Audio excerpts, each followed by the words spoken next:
MultimediaJay radio style.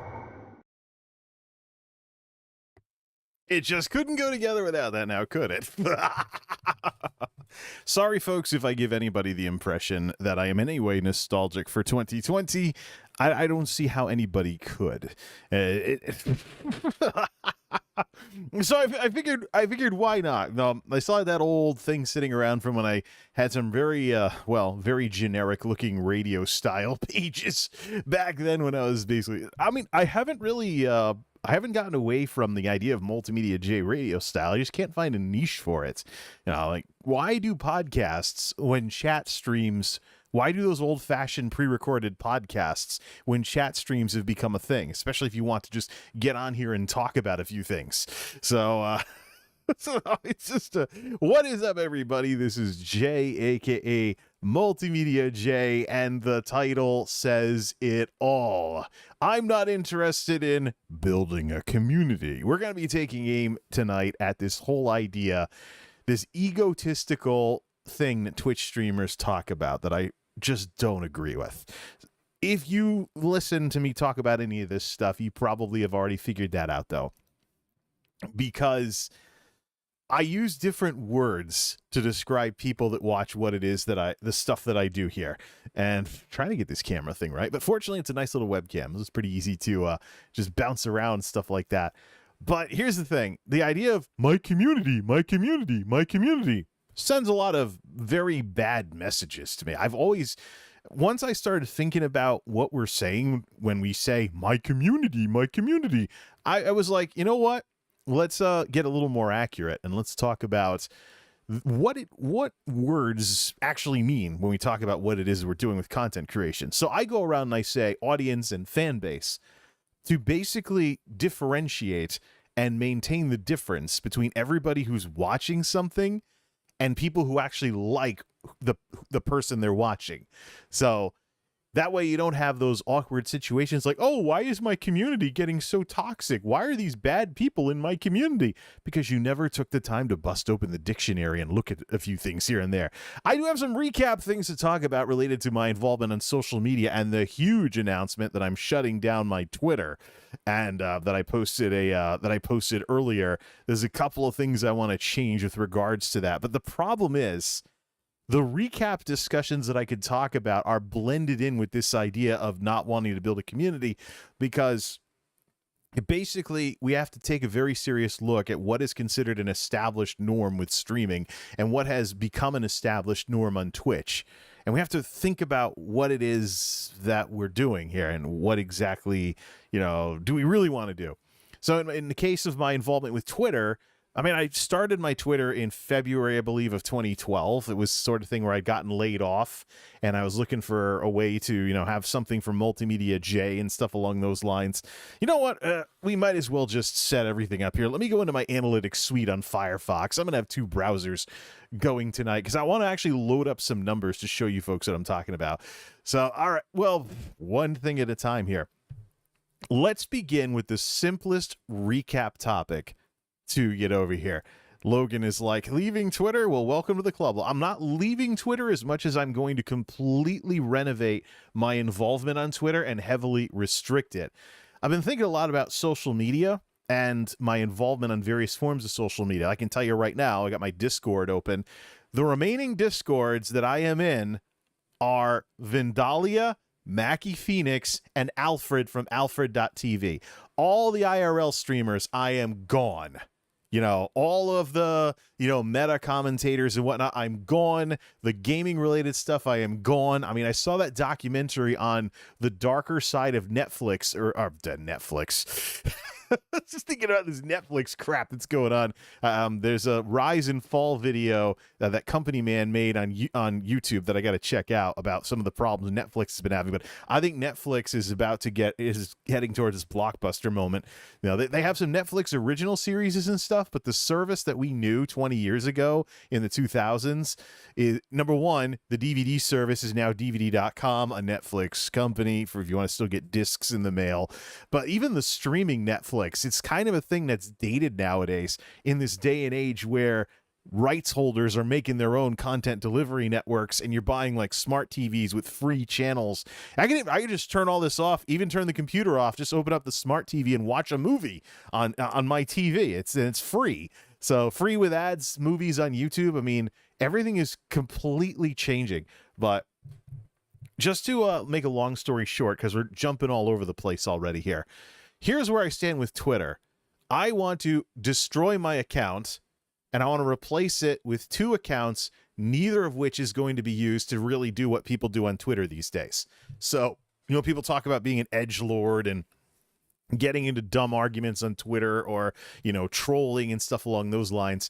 I don't even want to talk to content creators on Twitter. I just want to read what they have to say. I want to shut up and listen to the various viewpoints that are out there.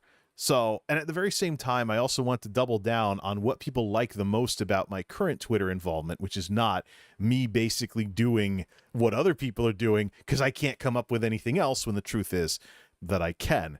So I will end up with 2 Twitters, neither of which will resemble the one I have right now, because the one I have right now, quite frankly, just doesn't fit my needs for what Twitter can actually do for me. And furthermore, I always go on about content creator baggage and not looking like a two-faced content creator, one way on whatever you're doing and another way on Twitter. Of course, you folks know that I can deal with hard issues and do a lot of thinking about tough issues on stream or in my videos, but it's just, I think one of the best things I could do in order to practice what I preach is find a constructive use for Twitter. But we'll get to that shortly. Before I go digging through my analytics to show you some numbers on why I'm doing this, let's close the book on the last remaining loose end of this Cook Sucks crap this week. Cook Sucks, it took me the longest time to figure out what the issue is with him. Cook Sucks is the content creator descendant of a YouTuber I used to despise in the 2000s.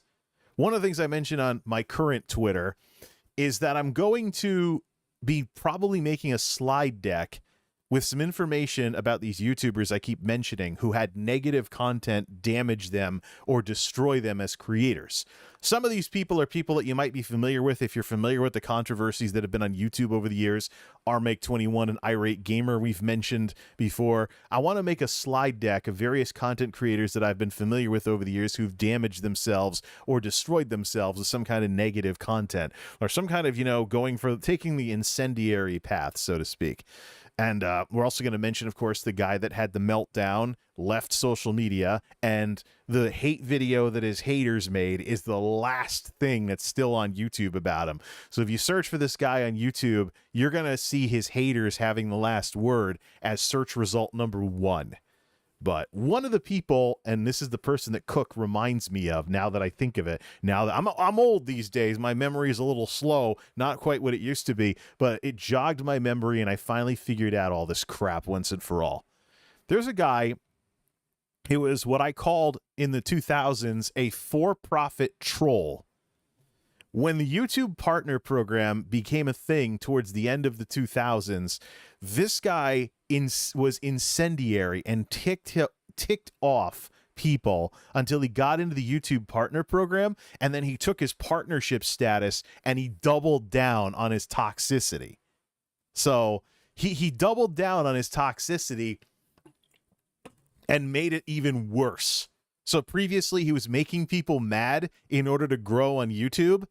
Once he became a partner and he started making people mad and his comments filled up with all kinds of hate comments, he turned around and just teased them because they were, because they were watching his now monetized videos. So he was making money off of making them mad and making them spend more time typing stuff in the comments. So he made sure to rub it in like salt in a wound that there was literally nothing these people could do. They were helping him by hating him. And so he just fanned those flames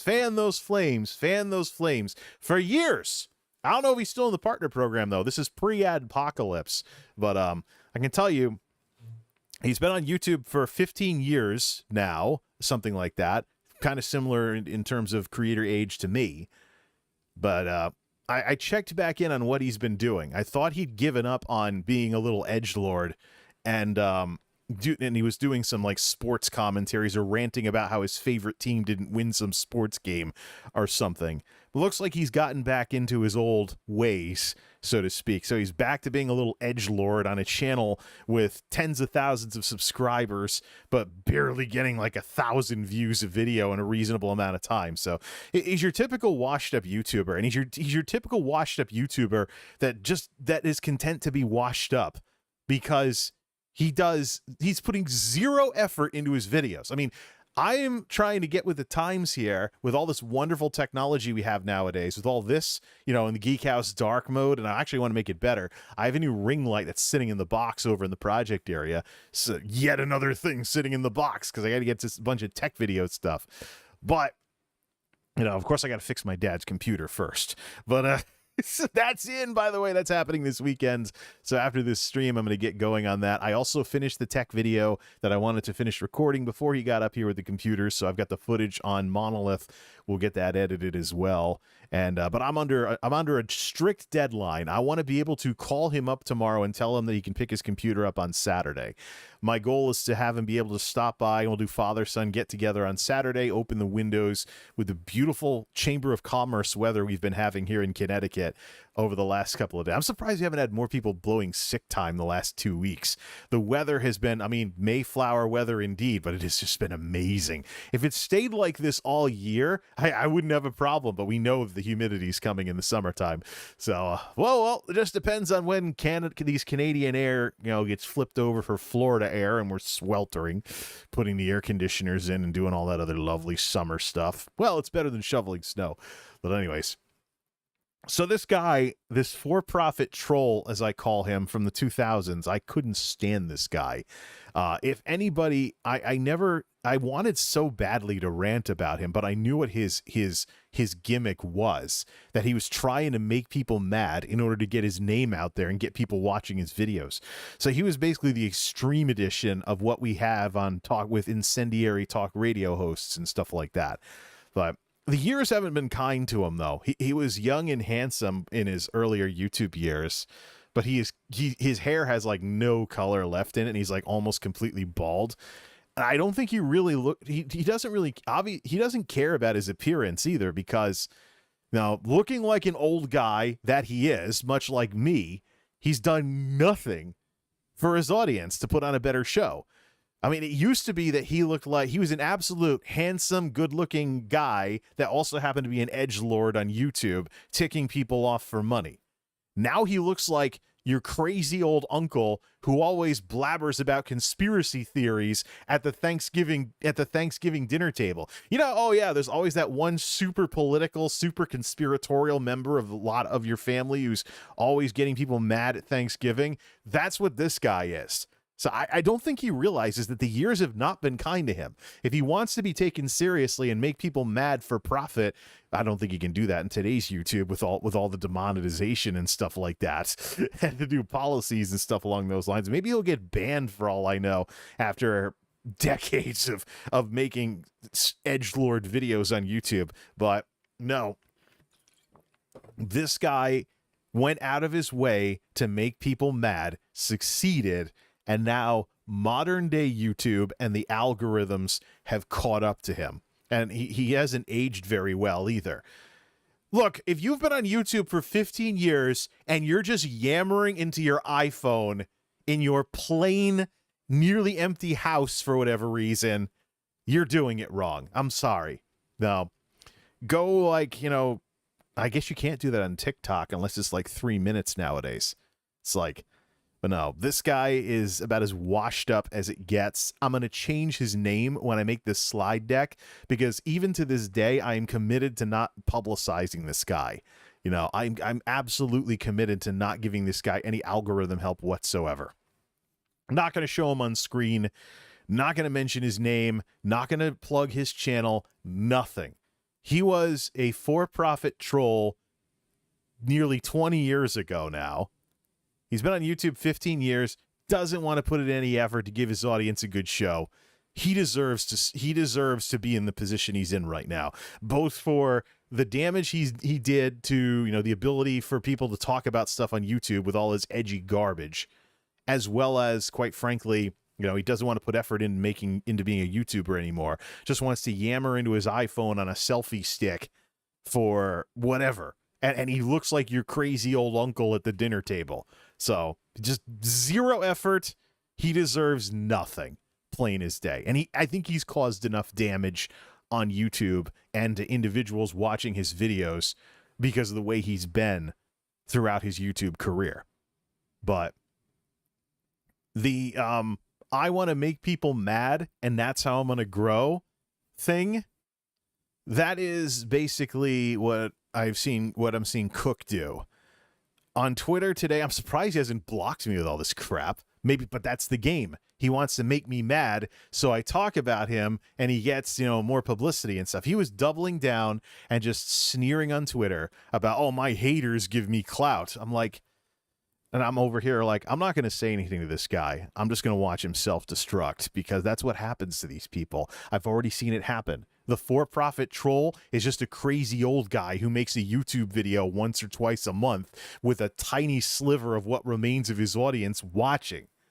And good luck getting anywhere in the algorithm when you are just incendiary as all heck with this kind of stuff.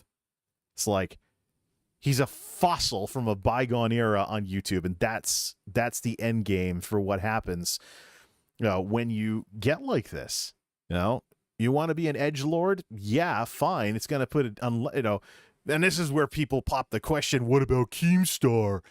Keemstar is a little different in that respect. That I don't really follow what he does too much these days, because quite frankly, it's not my thing.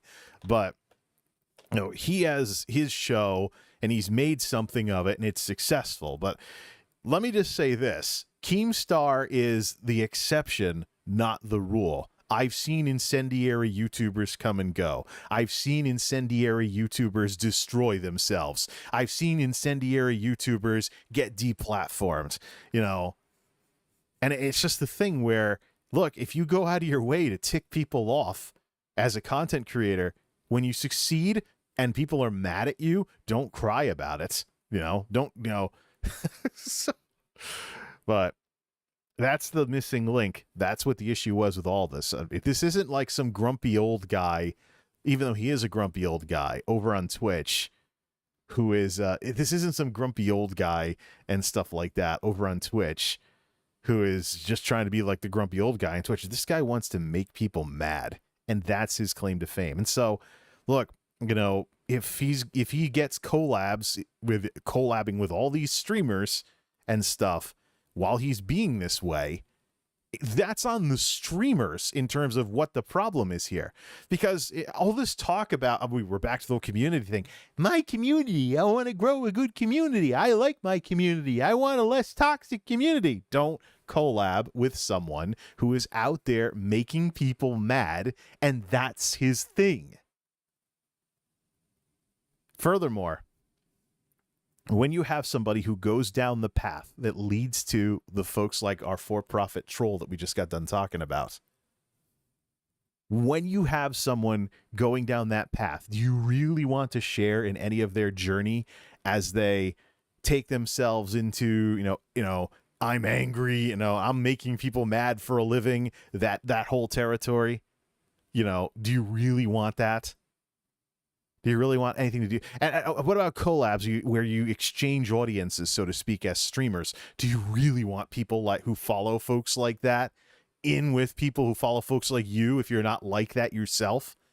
It's like somebody wasn't thinking here. It's just somebody was like, oh, well, the edgelord has a couple thousand concurrents because they rode the coattails of collabs and a fad meta in Thailand. And like, oh, yeah, let's all do this, that, and the other. No, I mean, and this is just one of the pitfalls of Twitch's cultural emphasis on numbers. Oh, look, you're a 4-digit concurrent Andy. I'm a 4-digit concurrent Andy. Let's collab. No. I defer back to what Vince McMahon said when he tried to get the XFL going again in 2020. It's not just about how well someone plays the game. It's about the quality of the human being. If you have somebody who wants to go out of their way to tick people off everywhere they go, then let them stew in their own pot, especially if you're anything different from that. Just somebody wasn't thinking here, and quite frankly, but it's good. Every cloud has a silver lining, and this nonsense drama is one of the things that got me thinking about all of this. And rethinking a lot of what are basically established norms, not just with streaming, but also with the internet in general, like what you do on Twitter. I really didn't have any real focus on my Twitter on Twitter for anything, but now this gave me the idea of actually using Twitter as a source of content. And I'm not talking about microblogging and, status updates or anything, but we'll get to that. All right, so that's the missing link again with this whole moron negative content creators thing. Usual moron rules apply. Moron sounds like moron, so you folks can figure out who the morons are. Why don't we talk about this Twitter thing then? Because the thing that I've been thinking about in the midst of this garbage is, well, it's almost a parody. If you saw the state, if you have, maybe you can find it on YouTube nowadays. But if you're familiar with the George W. Bush State of the Union address, excuse me, where he referred to Iran, Iraq, and North Korea as an axis of evil. I have a bit of a parody of that going on right now in terms of the multimedia meta and content creation. I think that Twitch, Twitter, and Discord are the dark triad of content creation here in the 2020s. They're three platforms that content creators don't seem to know how to use properly, and because of that, they damage themselves as content creators because, they don't know how to properly use these three platforms, or the way they use them is based on the way someone else uses them. And I've had to think a lot about that, especially with all the drama and crap. And just, quite frankly, I'm sick and tired of Twitch streamers ruining my online media experience. Recently, over on my community page over on YouTube, I posted that the Ken theme from Street Fighter V. The reason why I posted the Ken theme, the rock and roll version with the guitars, the reason why I posted that is because it's from a meme from the 2010s, back when I was doing a lot of tech videos and having a lot of fun and getting more views. It's basically the keep your drinks cold and ready, ladies and gentlemen. So, in the 2010s, we had that meme, what it's like to get a 1080 Ti. Guy was mad at his computer because his gaming performance was terrible, and then they start playing the rock and roll music when he gets the 1080 Ti. Of course, with the graphics card shortage, the meme has not aged very well at all. But there's a couple of songs that I like to nerd out to, and that's one of them. Another one would be, for example, "The Gaze of Raccoons" by Zweihander. The Tech Syndicate song from various Tech Syndicate videos in the early 2010s before the split up with Level 1 Techs. And also, the original theme to the Screensavers is from Tech TV, is another one of my favorites in that time period. But, I think about the 2010s, I think about the dopey format with the overly long intro in 2016 when I was celebrating 10 years on YouTube. And I go and do, ba boom, boom, ba boom, and you see like the robot vacuum and stuff. It's kind of like, I wouldn't say peak Geek House. I would say peak Geek House light mode with the way I used to do tech videos back then. That's one of the things I want to do. One of the things I have use for my chat streams for is I don't do a lot of React content because of asset permissions issues and, what would the other person think. But I'm actually thinking of responding now that next year, Wacky World of MultimediaJay is 10 years old. So I'm actually thinking of looking back at some old videos and just comparing then and now using my handy-dandy React mode and stuff along those lines.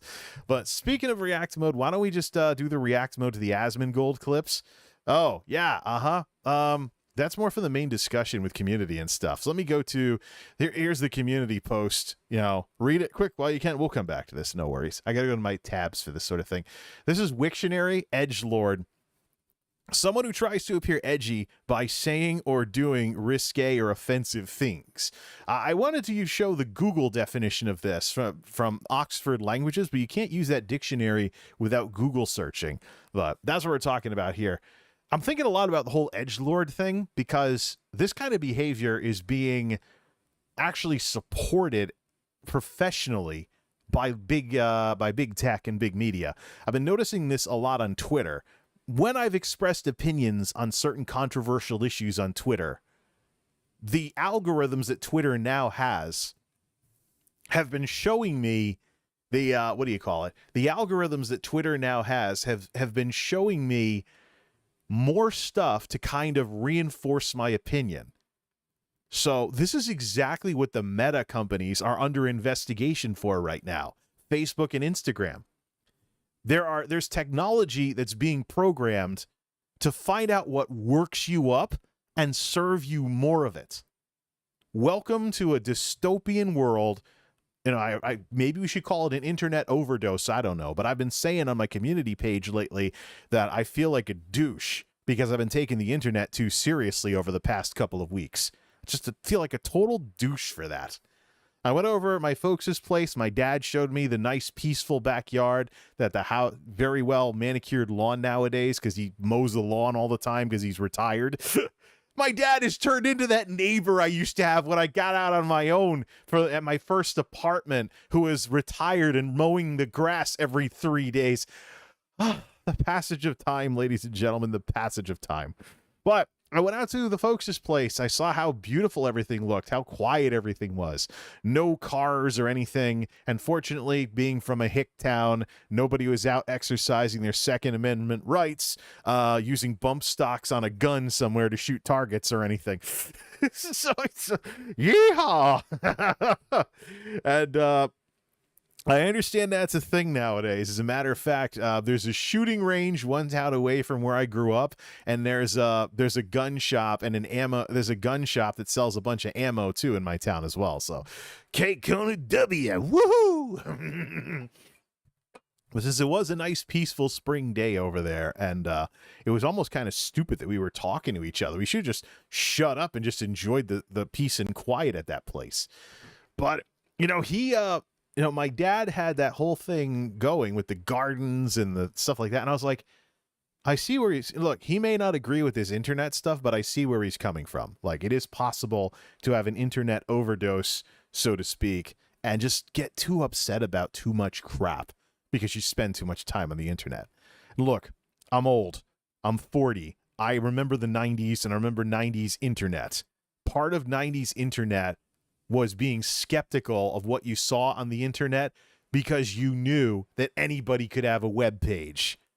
If you did a research paper for your school with all internet stuff, your teacher would flunk you and tell you to do it over and do some real research, because it was known that the World Wide Web had a credibility problem compared to actual academia.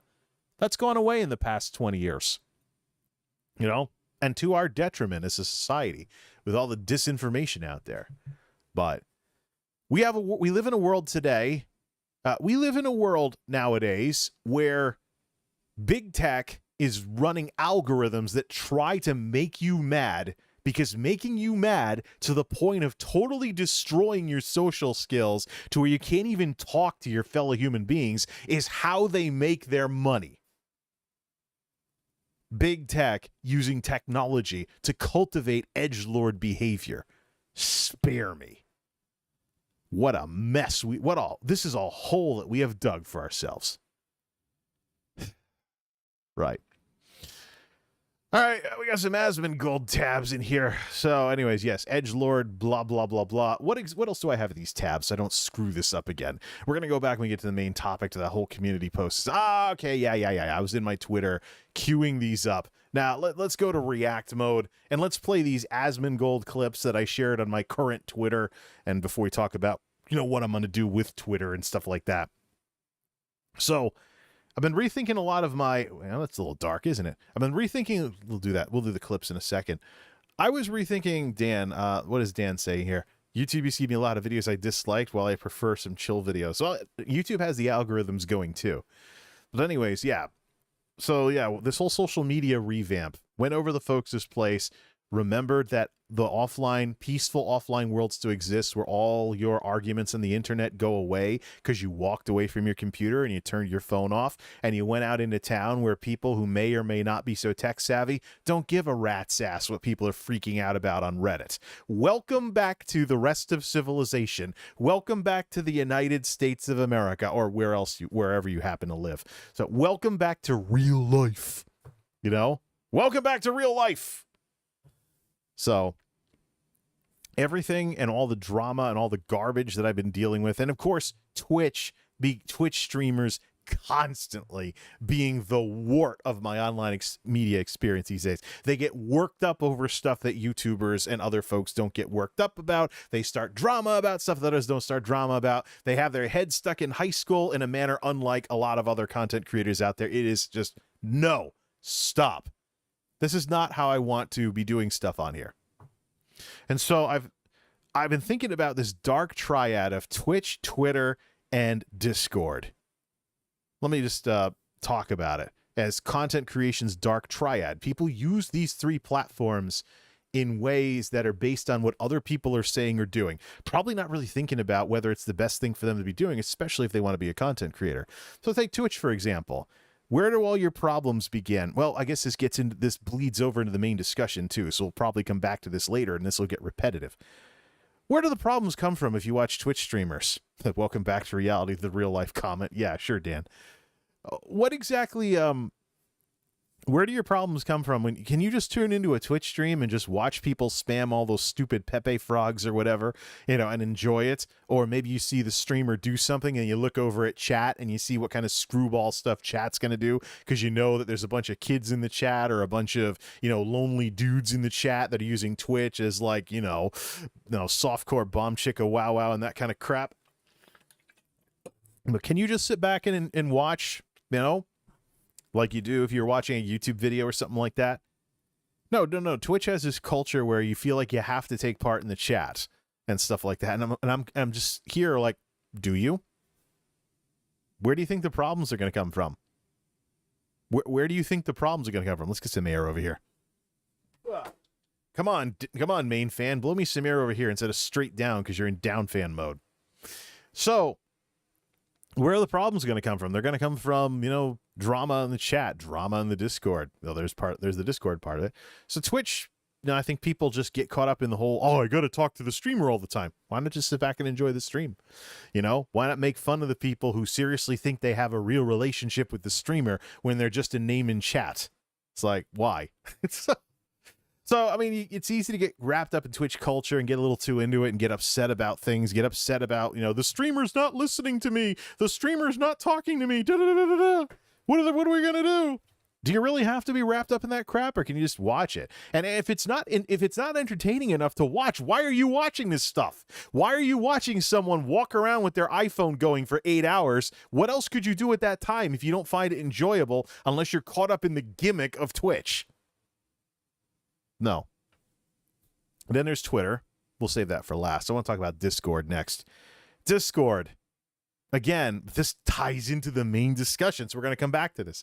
Discord. Okay, you're not a real fan of a streamer unless you're involved in their Discord. Why? Who cares? Discord is just another opportunity for people to cause problems and start drama. There's a right way to use Discord that Discord's very good at, and that is feeds and notifications. But the only one of those that I've seen so far is one for Elder Scrolls Online, which I'm no longer... Am I still part of that? Am I still in that Discord? No, I'm not even in that Discord anymore. But the developers of Elder Scrolls Online made a feed house for Elder Scrolls Online that you can subscribe to use notifications to send like certain ESO streamers going live or updates from the devs, things along those lines. I mean, that's probably the most intelligent use of Discord out there. I mean, yeah, you can do Discord calls and talk and stuff like that and stuff along those lines. But the minute you get people involved, now you got to get moderators involved. And also the minute you get people involved, now you have other people involved that are going to reflect on you as a content, there we go, point in the right direction here, as a content creator that aren't you, Say you have a moderator that goes rogue and makes you look bad. What do? Say you have somebody, in your chat, they're bending the rules without breaking them, but you don't want to ban them. Or maybe they follow the rules, but somebody else just has different personal opinions, and now they are judging you, the content creator, based on this person in your Discord. It's like, people ruin a lot of stuff. And then there's Twitter. I started my Twitter in 2012, shortly after the layoffs. And this is why I was going into my creator studio to load up some numbers so we can use the other browser. Please let me load that up. And let's set up a custom. I hope this doesn't lag the stream because I'm going to slam the heck out of the analytics. Take me into advanced mode, please. Let me get a custom. We're talking February 2012 was when so let's do 2/1/12. February 2012, 10 years and 96 days. Holy crap. Oh, la, la, la, la, la, la. All right, load up, please. Let me see the draft. I want to see the traffic source, and we shall look at some very, very, very ugly numbers. All right, we're going to have to hold off on the Asmongold things here. So, Twitter. My current Twitter is circa 2012. The stuff that I've been using the Twitter for has been a mishmash of things, and it has evolved and blended into something that people can't really like unless they like all of it. Maybe you could say the same is true at my YouTube channel, that I do too much of a variety of things, and people, people only want to watch one or two things instead of liking all of it. But Twitter is even worse because, on YouTube, you have an algorithm, you can do a mixture of things, and YouTube actually recommends that sort of thing. But on Twitter has a negative reputation. They're not as big of a platform as YouTube, and they have worse technology similar to Twitch. That's why you'll see people post Twitch videos and they'll get DMCA'd because they forget that, or Twitter videos, excuse me, and they get DMCA'd because they forget Twitter doesn't have content ID like YouTube. So you get strikes on Twitter for like a stream clip that you converted into a Twitter video that's playing commercial music in the background. So it's just, oops. Yeah, saw S-Fan get stung with that once. Yeah. So my Twitter started out, I didn't really know what to do with it. The original name for what we call tweets nowadays was microblogging, and it didn't make any sense to me because I was like, why would you want a 160 character blog update when you could just make a blog and do blog entries? It's like, why would you do that kind of stuff? I need more air. Hold on a second. I gotta fix this stand that the fan is on because it's the laptop stand. Now it's probably blowing into the mic. Let's turn it a little. Yeah. All right, so I get a little bit of air, but it doesn't come near the mic, so I just back up a bit when I want to get some more air. Anyways, my Twitter is circa Twitter. I'm from the Northeast. My Twitter. Anyways, my Twitter is circa 2012. It's from the 2010s. It is a product of the 2010s, and it's the product of an idiot who couldn't really find any real focus for it. I have ESO screenshots on it. I have YouTube videos on it. I use it as an alternate feed for YouTube to make up for problems with the algorithms and stuff, or the broken subscription system that routinely doesn't tell people when new videos post, because unless you click all notifications, the algorithms are still going to turn off notifications on you because it's based on whether you're still interested in someone's content or not. So YouTube has made it into a huge project to subscribe. YouTube has made it into this huge project to subscribe and actually, see the stuff that you push the button saying, I want to see this stuff. It's been getting worse and worse over the years. I have rants from close to 10 years ago about how YouTube should get rid of the subscription system and use RSS. That was back when I was downloading HD Nation and Textzilla over DSL through the Miro player and RSS and watching my tech shows that way. So 2010s, ladies and gentlemen, 2010s. Should we get nostalgic yet? I don't know. But anyways, what we have today is a mishmash of basically persona Facebook. I've had to wonder whether I should follow certain people on Twitter. How much COVID stuff should I follow? Should I really be retweeting stuff from Eric Feigelding or something like that? Or somebody like Dr. Hotez about the pandemic, and just how does that fit into a whole MultimediaJay thing? And then, of course, there's the hot takes, which I think are one of the things that, boat anchors, content creators, because when you're one way on camera and another way on Twitter, people have to wonder about that when they see you being, two-faced like that. So, there have been times when I've been grumpy and I've basically done what people call shit posting, but it's a giant, think like, Halloween the witch in the cauldron with you don't know what's in that pot and she's stirring it, double toil and trouble or something, what's in my brew today or something like that. It's kind of what my Twitter has devolved to. And I say things like content creator baggage, don't be a different person on Twitter, behave yourself, be constructive, keep it professional. That is fundamentally incompatible with what my Twitter currently is. Never mind having been blocked by a couple of streamers because of some edgelord opinions I had about them like 2-3 years ago.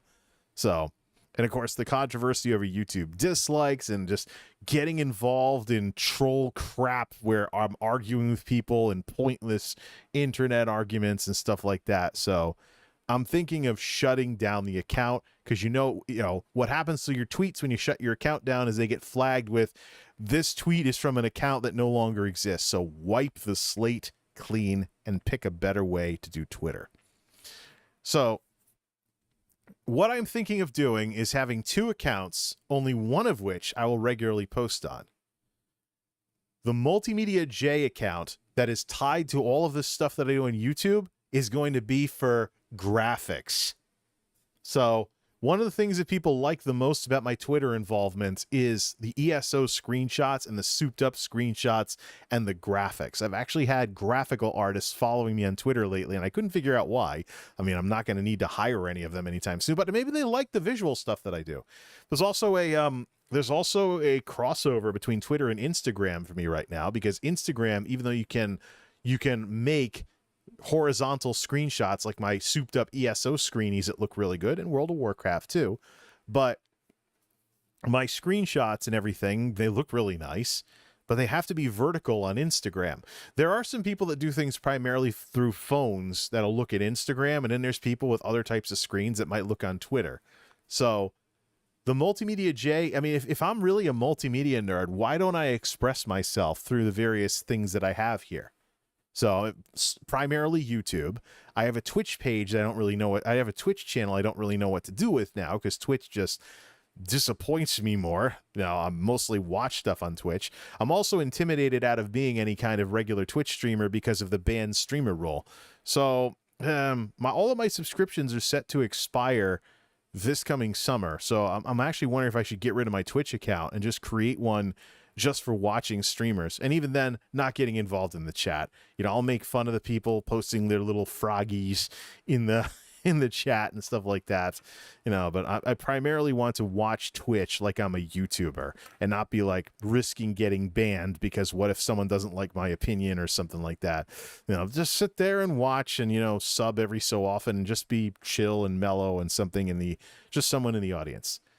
But so the MultimediaJay Twitter, I want to get it down to graphics only and not talk to people.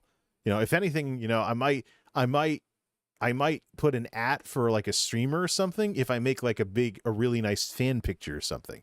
But my inspiration for this comes from what they call wholesome Twitters, where people have like cute puppy videos or something, or some really nice pictures on Twitter.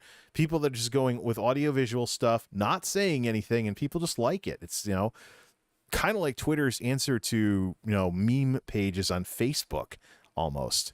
But so I want to actually, tie MultimediaJay Twitter in with the multimedia stuff that I do. So it'll be that and Instagram will be where the graphical stuff goes. And so one is better at one thing than the other. Instagram can be for the Instagram generation that will never look at any of this stuff on a horizontal screen. And if you've looked at my ESO screenshots in 1080p on Twitter, then you'll know what I'm talking about with why I want to use Twitter for graphics. And I just won't get involved. I mean, if someone tries to bust me out of lurk mode, I'll just block them.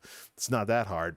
But the days of me trying to, do what all the other streamers and YouTubers and whatnot are doing on Twitter and giving a darn about any of that stuff are going to come to an end because it's just stupid. I don't think a lot of these people really get anywhere on Twitter except, bait for like a drama video or something for people to dislike them with, and then there's of course the organizational problems with Twitter, where Twitter is basically pro troll because of the way it's designed. So the whole thing where, I say something mean to you, you argue with me back, I start arguing, blah, blah, blah, blah. You delete your tweet, and I'm like, ha ha, I win, they deleted their tweet. And then you block me, and I just screenshot you blocking me, and I'm like, ha ha, you blocked me. Ha ha, they blocked me. They can't handle criticism. It's like, no. Not worth it. It's just not worth it. And it's a design problem with Twitter. And what about Elon Musk? I haven't been talking about the Elon Musk thing because I know a few things about corporate mergers and acquisitions. Those processes can take months or years to close. We don't know, right? We don't know until Elon Musk is actually in charge of Twitter. It is business as usual at Twitter. The Twitter that we know today will continue to exist until the ownership change is complete, if it even happens. There could be something that could cause the deal to fall through. It's not like someone flips a switch and Elon Musk now owns Twitter. But I don't think Elon Musk is really going to take what's bad about Twitter and make it better. I think what he might do is make it worse. So a more limited use for Twitter might actually be in the best interests of anybody posting on there right now, with how things can go sour through the M&A process with Mr. Musk. But I'll let that. We'll cross that bridge when we get to it. If Twitter is going to be radically changed because of that stuff. But so yeah, 2 Twitters, a graphical thing similar to my Instagram for MultimediaJay, and then something without the MultimediaJay thing, which will be my behind the scenes opinions, things like that. I won't actually include it in my socials. People will probably find out about it because of Twitter's algorithms, but I'm basically going to, it's going to be like the man behind MultimediaJay. These are just my opinions and thoughts. This is the real behind the scenes feed. And I'm not going to make too big of a deal out of it. I'm also not going to even be talking with people. Same deal. I want to mostly read what people have to say and just give my own thoughts independently on my own page without QRTing or going on someone else's page or something like that. It's just going to be a sort of thing where I keep to myself and just sit there thinking off in the corner like the nerd that I am.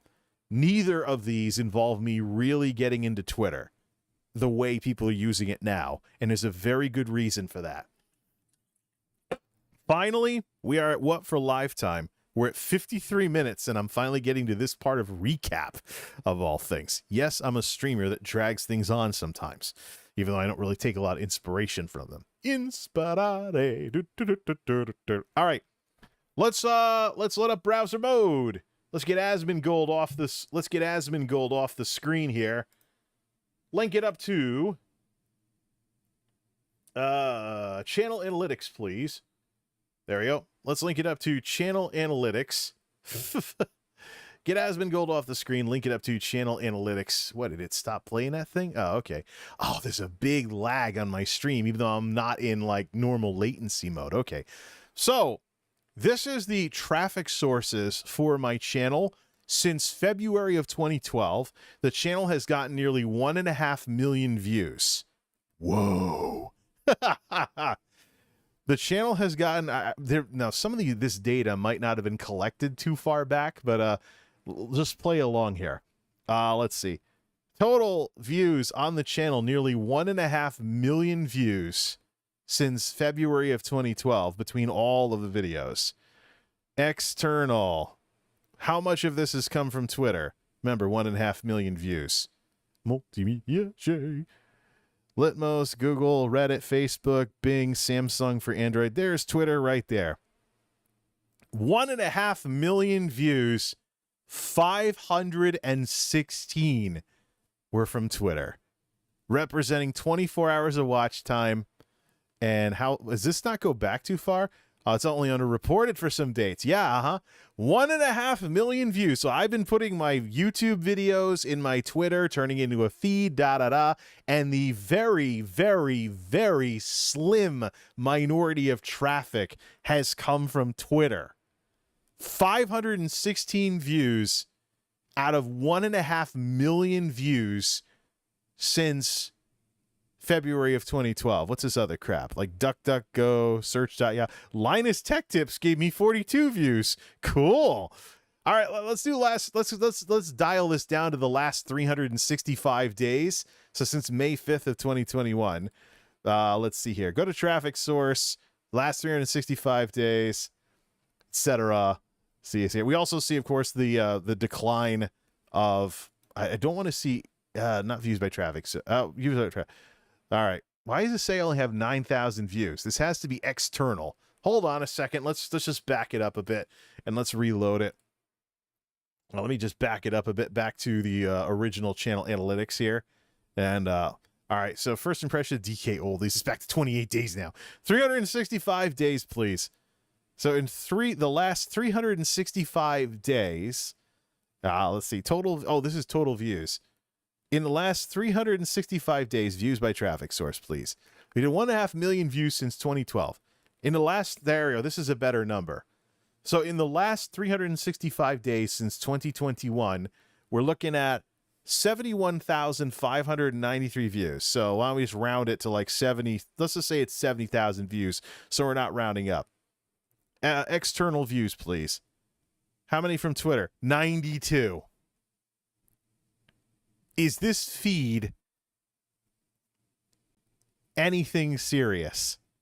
92 views from Twitter, 14 views from Discord.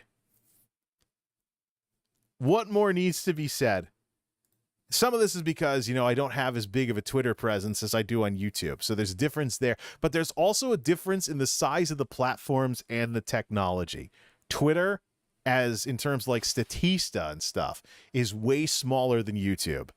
So Statista, top social media platforms by MAUs. Most use social media as of January 2022. Shut up about your cookies, blah, blah, blah, blah.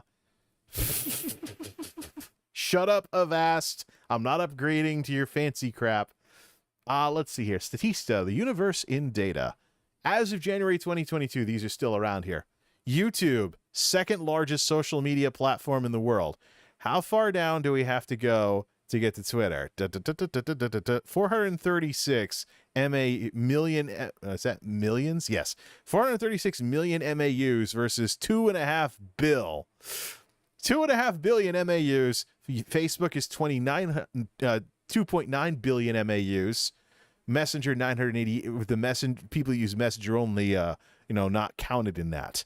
But so we're talking about 2.5 bill all the way down to 436 million MAUs, monthly active users, about the size of Reddit.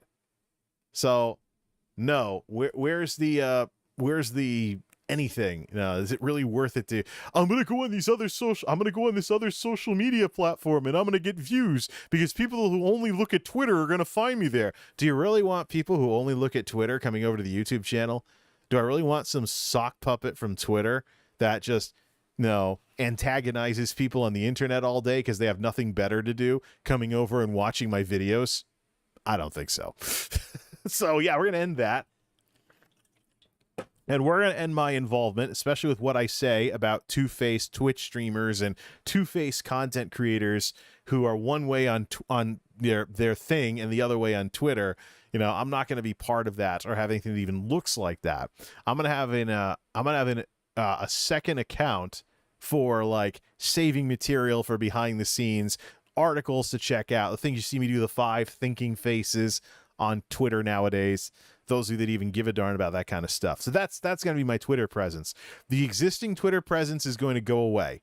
My previous tweets in the past 10 years are all going to be flagged with, this tweet is from an account that no longer exists, and I'm going to verify that for myself and just shuffle the names around. There will be a MultimediaJay account for graphics and stuff, but I won't talk to anybody. And there will be a non-MultimediaJay account for thinking about opinions and things, but I'm still not going to talk to anybody because something like Twitter, it's just toxicity all across the board. People are wasting their time, especially maybe Twitch streamers, because Twitch doesn't even make this MAU list that I was just at on the screen here. Maybe Twitch streamers might benefit from Twitter, but definitely not YouTubers. There's probably not that as much of a situation with regard to this. Now, why don't we go to the meat of the matter with this Asmongold stuff? Let me go to React mode. Actually, let me go back to browser mode and let's link it up. It's going to take live control room. Hi, chat. How you doing? please switch over to Asmongold, and let's go into react mode so we only see the YouTube video. This is an Asmongold clip from Asmongold TV. It's going to have some Skyrim music in the background, so hopefully, if it content IDs, then I'll just, if it content IDs for Skyrim music, then I will just, I'll use the song scrubber on it, and I'll just talk about it afterwards. Mark smoking crack, Dr. Disrespect, True Dot. I have two clips here. For and the idea here is Asmongold's talking about the idea that a less engaged audience, like when you go from Twitch to YouTube, a less engaged audience is less toxic. We're gonna do some reaction type stuff here. So why don't we do this? All right, we're on there, right? And the video is properly, it's not, oh no. We gotta actually go back to normal size in order for it to fit properly. Click. Oh, what does Control-0 do in OBS? Hopefully nothing damaging. Boom, there we go. Now it fits properly. I had it zoomed in a little too much. Two clips. Let's play them here, shall we? And we'll just cut them off and talk about them. YouTube audience feels less engaged than the Twitch audience. Would you agree, referring to LSF and meme making, etc.? Yeah, and I think that's probably why people are moving over to YouTube.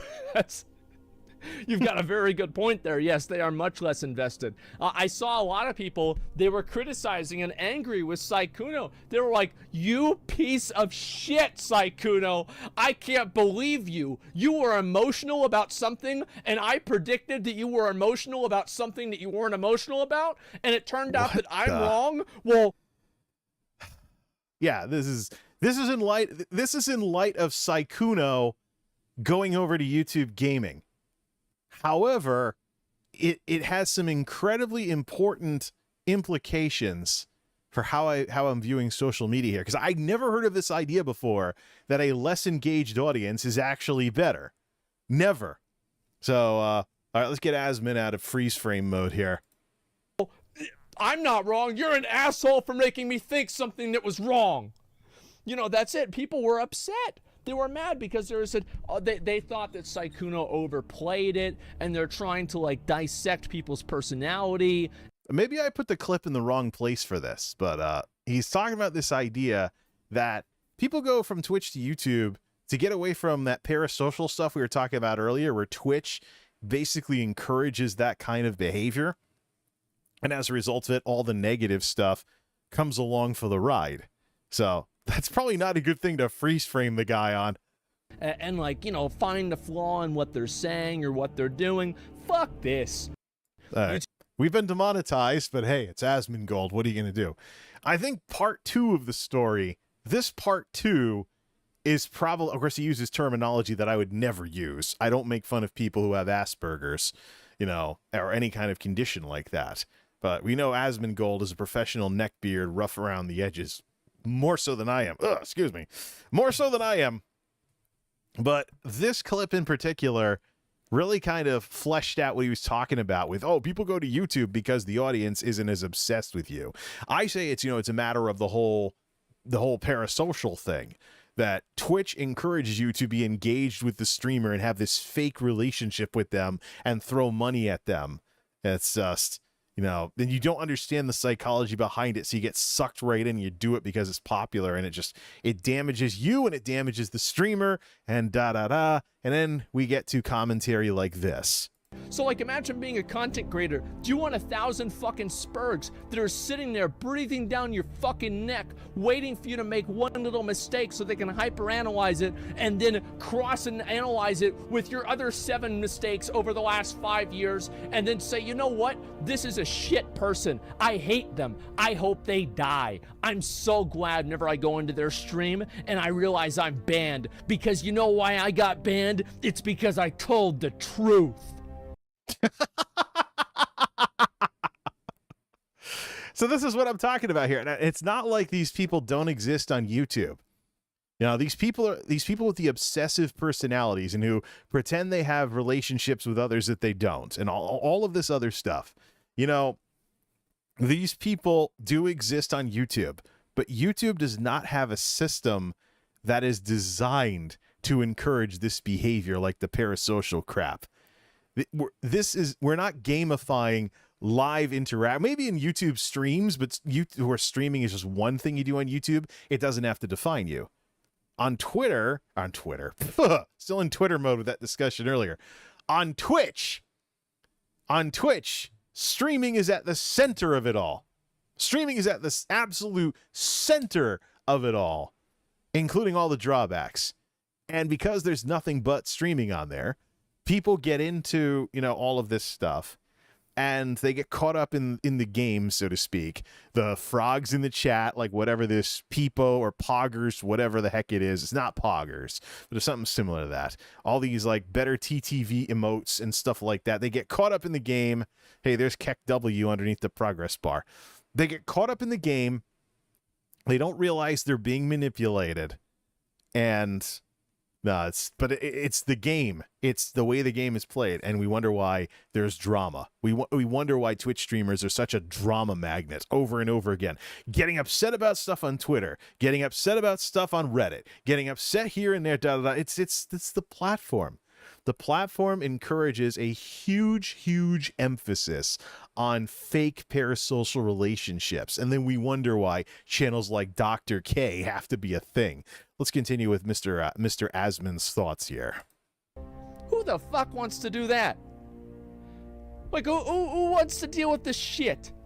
Who would want to be like that? Yeah, so like the Twitch audience being more invested, like it's nice to have somebody that likes you, but it's not good to have a stalker. So you can always have too much of a good thing. And I think that some of the Twitch audience, especially the terminally engaged people in the Twitch audience, really do feel this way. Stalker is not the word to use, though. When you're involved on these platforms, you're putting yourself out in public.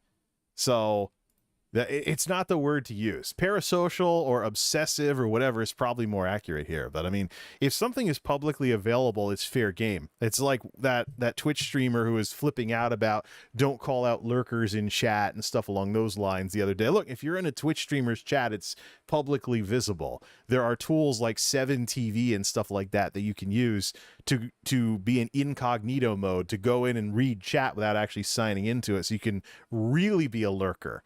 And that's really the only way to quietly just sit there and watch without any chance of any crap going on, because you're there in the chat, whether the streamer calls you out or somebody in chat calls you out or something along those lines. But if anything that's public is fair game, If someone is stalking somebody, they're going to go way beyond the stuff that's public.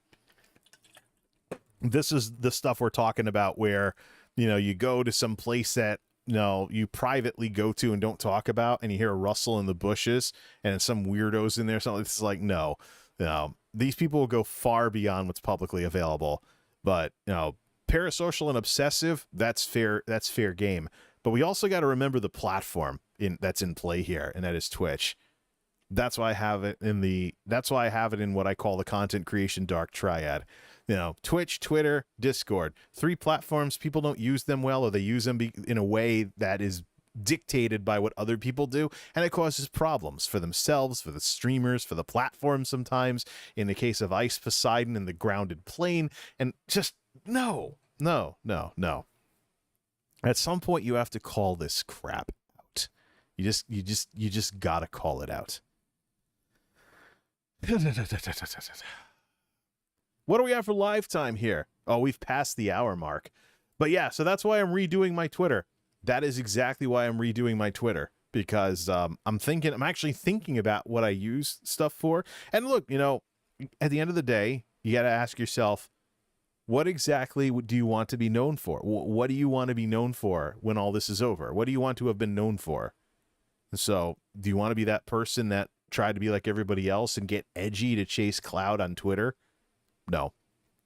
I want to get more cosmopolitan, and I don't mean the magazine. I want to be listening to a lot of people's points of view, and I want to be the kind of person that is approachable and not like some edgelord who's getting caught up in whatever the meta of using Twitter is these days, and whatever it becomes if Musk takes over everything.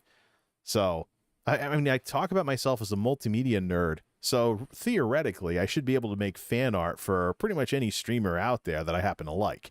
There shouldn't be any kind of, getting upset or anything. And quite frankly, probably the last thing we can say with regards to this recap stuff is this. Something my dad was very quick to remind me of with his take on this internet stuff. as well as when I went out and enjoyed the peace and quiet of his various flower gardens and stuff at the house that I grew up in, which has been just totally redone. It's like the yard is the grass at the yard that I played in when I was growing up is mowed like it's a golf course nowadays.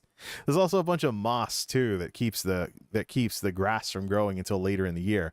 But yeah, it looks like a golf course. Just, you can tell it's two retired people living there with nothing better to do anymore.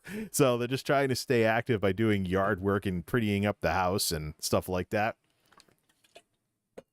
But it was just a reminder. I mean, this is what the tech thing folks used to say, I believe, or was it Techzilla, one of those two. You know, do something offline or do something analog. So people talk about unplugging and stuff along those lines. But yeah, there's an entire world out there beyond the internet. Not everything that you believe needs to be on the internet. That was the lesson of the e-shrine era in social media with MySpace heading into the Facebook days. Not everything you believe needs to be on the internet. Not every opinion you have about everything needs to be on the internet. Not everything that lurks within your brain needs to be on the internet. And there's a lot of people out there that are smart about this and basically staying like that. Logging off, Dan. Okay, have a good night. I think I know what that really means. But yeah, so yeah, I remember GeoCities. Yep. How about Angel? I still have a screenshot of an Angel Fire error. So it's really cool stuff. I guess it's vintage nowadays. Let's refill the drinks and let's talk about this community thing. Unfortunately, we're going to be rendered redundant because of the interlinking between this social media stuff as well as my as well as what's going on here. It's not going to be jazz or anything, though. It's going to be music from my YouTube videos, but that I've used over the years. Might even be some Ethan Mikesell metal in there. But it's look, folks, you know, not everything needs to be on the internet. And I just like to, why don't we talk about the corporate side of this? This is something I've thought about when people have gotten too worked up about stuff online.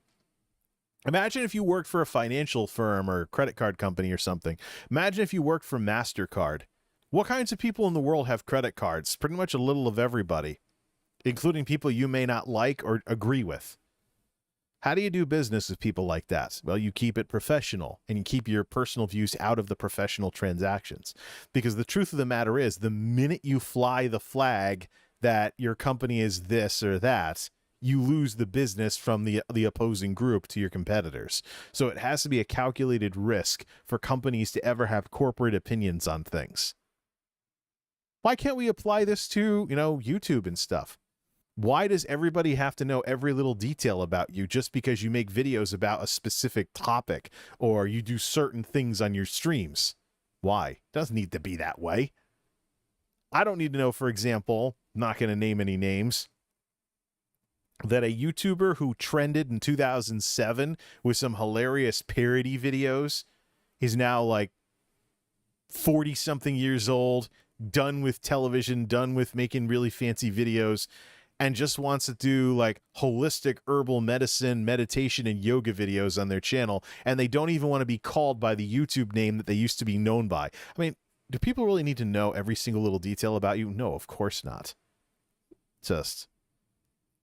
You're here to entertain an audience. You don't need to tell them your life story. Just entertain them. That's what you're there for, and that's why they came to see you. Let's play some music, refill the drinks, and let's talk about this ridiculous idea of building a community when we come back.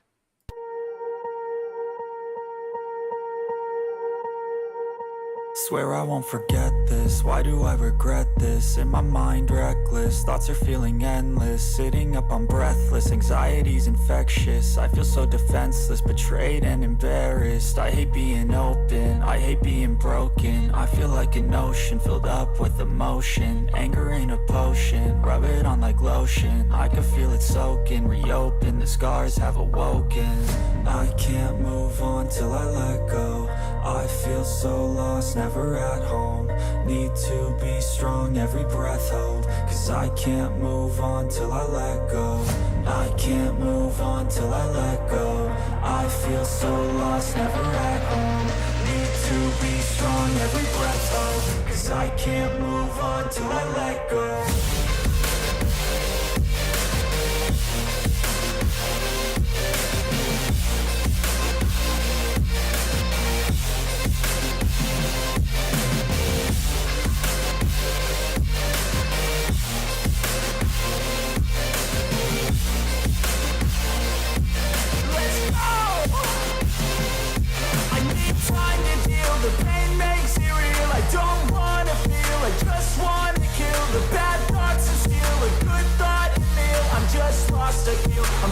across the field. I need time to heal, I can't steer the wheel, cause this driver heals, and it gives me chills. A nice road it feels, I slip off the peel and crash all the steel. Will I ever heal? I can't move on till I let go. I feel so lost, never at home.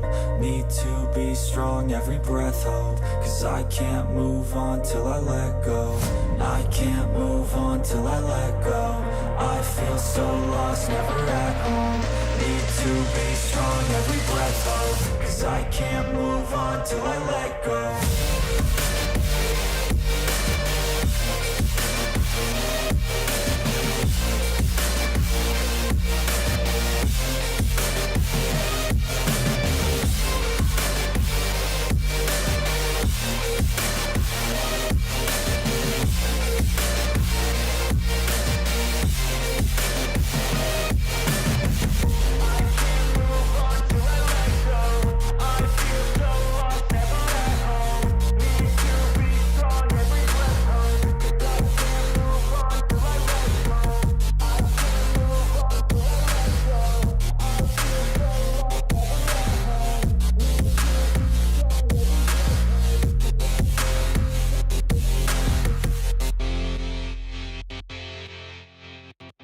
Yeah, that's right. I totally forgot. I loaded up all those Neffex songs from the YouTube audio library into the intermission playlist here. So no, not music from my YouTube videos, stuff with vocals. So it's basically what I'm doing here, and that's why the credits for the NCS music songs that I'm using for the intro and the outro are already in the description of this stream, and they'll translate over into the description of the video. Looks like I picked the perfect time to take an intermission, because guess who went off to work in the middle of all this? That's right, Captain Vroom Vroom himself with his pony car.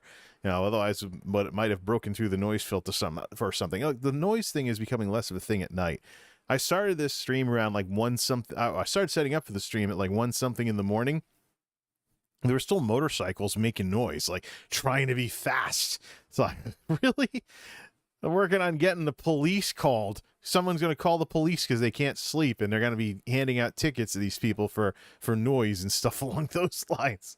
All right, let's talk about what's been on the title of this thing the whole night. One of the things I do with my streams is I basically put what happens is the main topic of what I'm talking about is the name of the stream. I mean, I could always just edit titles as I go like they do on Twitch, but it would eventually change back to this anyway. So, plus, my streams have DVR mode, so people are more than welcome to just rewind and stuff, and that's a YouTube thing. So, yeah, look, it's not Twitch. It doesn't need to be Twitch. And with what we talked about before, with the parasocial crap and those Asmongold clips, it shouldn't be Twitch.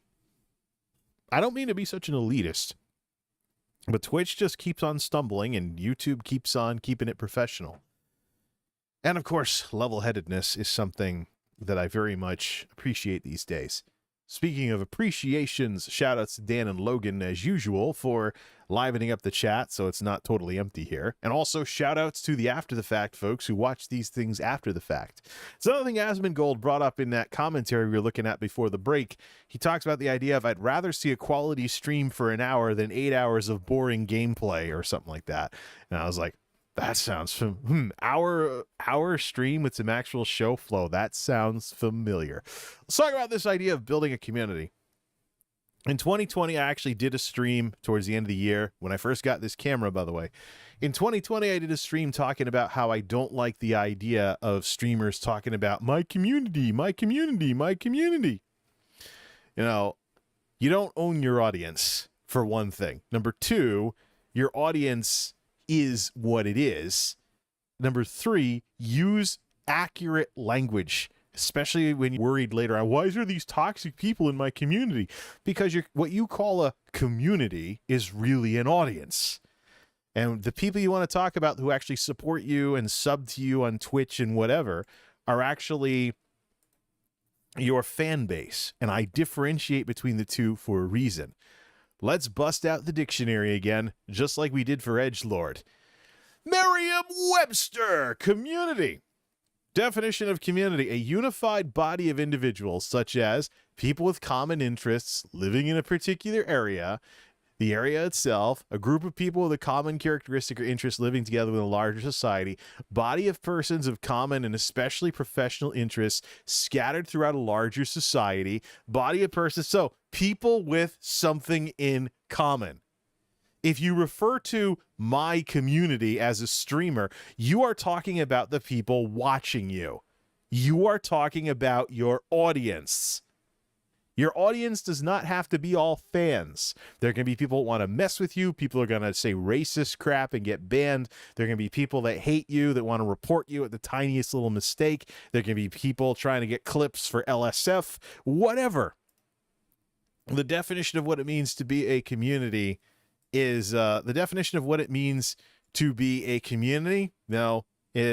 questionable at best with regard to this stuff. So don't even talk about the whole community thing. You don't own your audience. And I learned this lesson very early in the drama, of course, between Yugi, IRL streamer, and a little Twitch affiliate known as Death Meralda, who was banned from Yugi's everything, basically. She was banned for whatever reason. I guess it was something about, trying to get people to watch your stream, or Yugi was jealous because it seemed like she liked something about Death Meralda's stream better, or whatever the heck it was. I mean, I interpreted it as the elephant being afraid of the mouse. You're talking about somebody with like close to 1,000 concurrents at the time. This is the Yugi crossing days, up against a little 10-person Twitch affiliate who had zero chance of dethroning her in any way, even if she was trying to poach people from the audience, which I never really figured out what the heck was going on with all that crap. But either way, I was pretty upset about that, because I was like, yeah, elephant mad at the mouse and stuff. So I went over and I started following Death Meralda and watched some of her streams. And after all that crap happened and all of the incendiary rhetoric on the Discord and DMs, etc., after all that crap that happened, I went over to this little tiny Twitch affiliate stream and saw some very, very, very familiar names in the chat. These are people who should have been on the other side of that debate, who are checking out this little tiny streamer's Valorant stream, or whatever the heck she was playing at the time.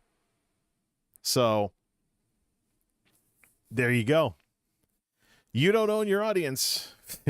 Very, very familiar names. People who, I knew were donoing a lot of money.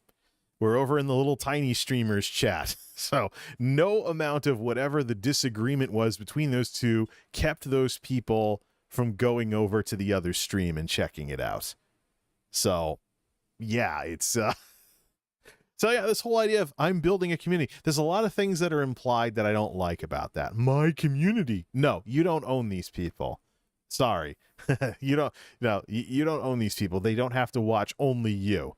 Secondly, there's this idea that if there's a community, you're joining something and you have to be part of something. And this is the fundamental problem with this whole idea of communities and stuff like that.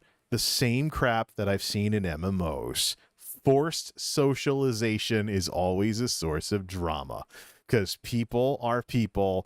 They believe stuff. They do stuff. They might be different. You might have two people that like what you do as a content creator that are very different people who will not get along in real life. So why do you want them to have some kind of group label that forces them together? So that's why, if we go back to browser mode one last time, I posted this on my community page. Edited some of it, of course, because I thought up a whole new paragraph after I wrote this stupid thing. I'm probably the worst proofreader in the world. I'm always editing posts to go back and revise, fix typos, things like that. Time to shatter another norm in 2020's content creation. I'm not interested in building a community, as some folks say. I'm looking to entertain and inform individuals. Content creators don't own their audiences. Full stop. Likewise, I'm not interested in using language that implies that just because you watch my videos, etc., that you are in some group and have to relate to other people in the group in some way. For example, if Joe and Mo, two names I'm making up, both watch and enjoy my streams and videos, Joe doesn't have to associate with Mo or have anything to do with Mo. Joe and Mo can just watch and enjoy. This compulsion to be some kind of community, as far as I'm concerned, is artificial and presumptuous, about as much as marketing literature that says you join some kind of family when you buy an appliance or something. You want someone where you can just watch stuff and enjoy stuff? You found him. Egotistical content creators can take this blah blah my community stuff and shove it. Let's make some videos. That's true though. I mean, you think about, where does the drama come from with something like, we talked about this before the break, Discord. You know? Discord fundamentally complicates things. I mean, Discord's a useful service. The voice comms can be useful in gaming and stuff like that. But the minute you get people involved, aside from just feeds and notifications and maybe some voice chat every so often, the minute you get people involved, now you need moderators, because now you got people that might be making each other mad. And this is where I ran into some problems with Yugi, of course, is that she's always struggled with moderators. She has some moderators now that are unprofessional and don't know how the heck to be a moderator or how to keep it professional. So moderators are something I'm kind of opinionated on with Twitch anyways, because you're talking about people who work for free. And there was a little EXBC rant. I don't know if it was Hosu or Esco, of that married couple that streams from Korea over on Twitch. I don't know who posted that tweet. But there was this like, oh, I blocked some people because of their stupid recommendations. I collab with people because I collab with people, not because of their fans or their mods telling me to collab with them. I'm like, oh, moderators being deadpanned, not a smart idea. It's bad enough that unless you have paid mods as a streamer, mods are like the most thankless job out there. You're supposed to enforce rules and keep it professional and like mute, ban, timeout, etc. So everybody hates you because the person you banned or time out is going to disagree with you and think you suck. It's like, you know, you're nobody's friend when you're a moderator. And then these streamers are like, you can't moderate in other people's communities. There's that word again. You can only be a moderator in my community. And then, of course, there's that classic disclaimer. Becoming a moderator does not make you anyone special or give you a closer relationship with me, the streamer. Wow. How the heck do these streamers get any moderators at all with this kind of garbage? How do these streamers even get this stuff in the first place? How do they even get moderators at all with this crap? It's like, why? This is, oh man. So yeah, I mean, so now moderators getting deadpanned. And the thing is, the reason why I'm cynical of streamers talking about their mods like that is because we're talking about a situation here where a lot of times streamers give each other mod privileges in their various channels. So, and there have been situations where some streamer gets mad and bans somebody in like 5 or 6 different channels because they are offended by something. So it's like,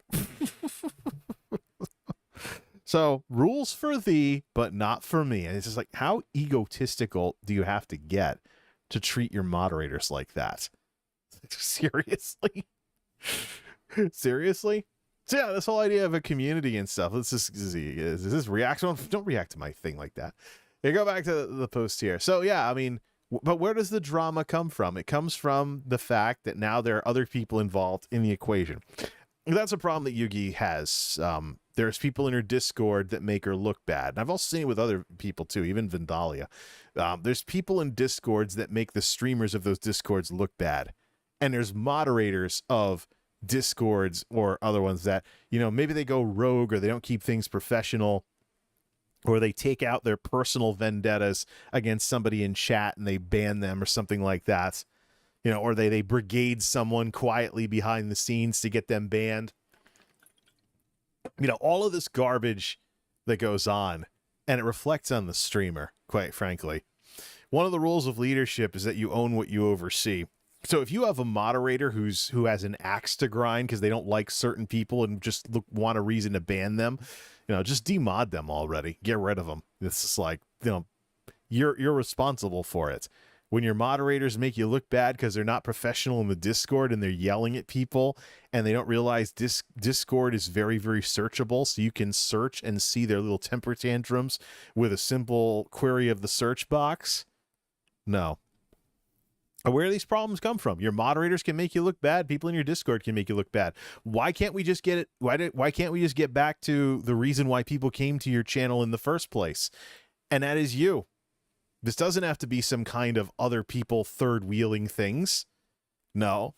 Why don't I look that up to make sure I'm not making Urban Dictionary nerds all? There doesn't have to be these third parties. Definition. I'm probably going to get Urban Dictionary, aren't I? Someone who tags along with a group of two other people, usually a romantic couple. An extra person who goes somewhere with it's from Oyster English. It's an idiom, third wheel. And of course, Urban Dictionary kind of copied that. But yeah, I mean, why do you need these third parties involved in something that should just be you watch someone? Why? It's just and that's why I read it. That's the whole thing here. That's the thing with Discord. We didn't talk about this much in terms of the Dark Triad stuff, but Discord, Discord is yeah, we didn't talk about this stuff with the Dark Triad stuff, but that's the problem. That's one of the problems with Discord. Anyways, I saw that documentary about the problems with privacy and stuff that Discord poses. I posted it earlier, I think on Twitter or something, or maybe I should post it somewhere else. But, there's this problem with Discord where there's problems with the leadership, and fundamentally everything you do is being saved as data that can be sold to marketers, something along those lines. I wasn't even thinking about the technical side of it. I was thinking about the dark side of Discord. The problems with Discord come from the simple fact that you're forcing people together that otherwise would not be together. It's like I said, Joe and Mo. Why do Joe and Mo have to in any way associate with one another? So there's this idea, I'm growing a community, I'm building a community. And in 2022, I want to walk completely away from that because, look, YouTube grew into what it is with audiences and fan bases, people watching videos and people who liked YouTubers. There wasn't this garbage about, I mean, there were some YouTubers that said, like, you joined the blah, blah army, da-da-da, and stuff like that. But that's marketing language. That's what I was talking about with where you buy some high ticket item.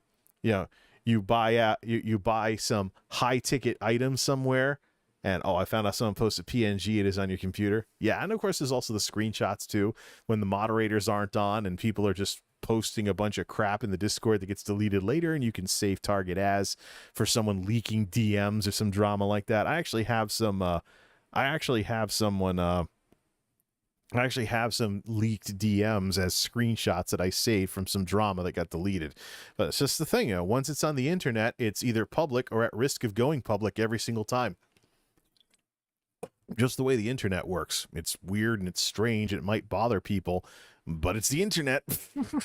So, but yeah, think about it for a second though. Even things like having forums or something like this is the thing too. This is a lesson I should have learned 20 years ago with Elder Scrolls Morrowind.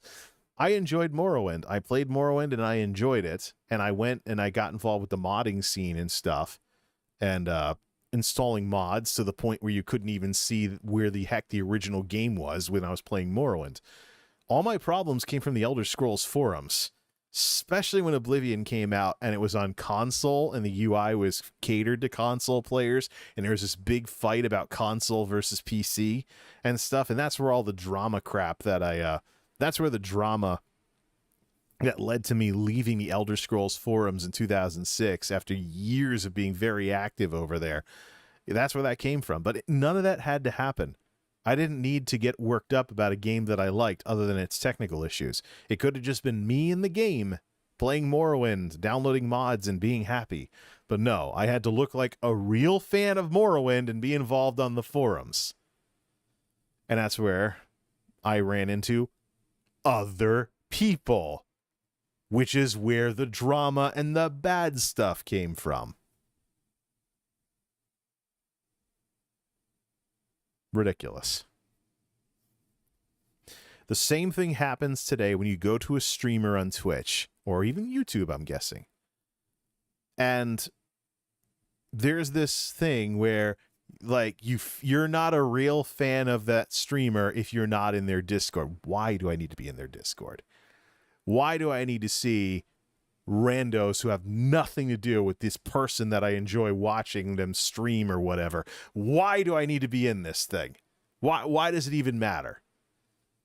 And how about, for example, ad hoc use of Discords? If, for example, there's clips and stuff, drop off clips for the streamer to react to, put fan art in something. Why can't I just join a Discord, post my stuff, and then leave? And then just come back later without the moderators wondering if I'm a suspicious account because I keep leaving the server. Look, maybe I don't want to be in the server. It's completely superfluous. It's not going to add very much. Oh, what's it going to do? Ping me when the stream goes live? I don't need that. I just need the notification system on Twitch or YouTube to work. I don't need Discord for that. You know? Discord has nothing good to add and everything bad to add because I'm dealing with moderators, I'm dealing with people, and I'm dealing with whatever the heck's going on in Discord. I'm dealing with a bot raid, I'm dealing with this, that, the other, the crap that happens specifically on Discord. And then Discord has that stupid Nitro service. Like, okay, you know, I might already be paying for like Twitch Turbo or subbing to streamers or whatever, and now I got to pay for Discord Nitro to use emotes in other Discords. No. I don't need to be involved in that. Let me rattle off the 3 Discords that I'm still involved with, why I'm even there. So, and this reflects on my viewpoints on certain streamers anyways. Vindalia, ESO, chill streamer. She's closer to my age, so she's older than most of these younger millennial streamers, and way more mature and with way more of a thick skin.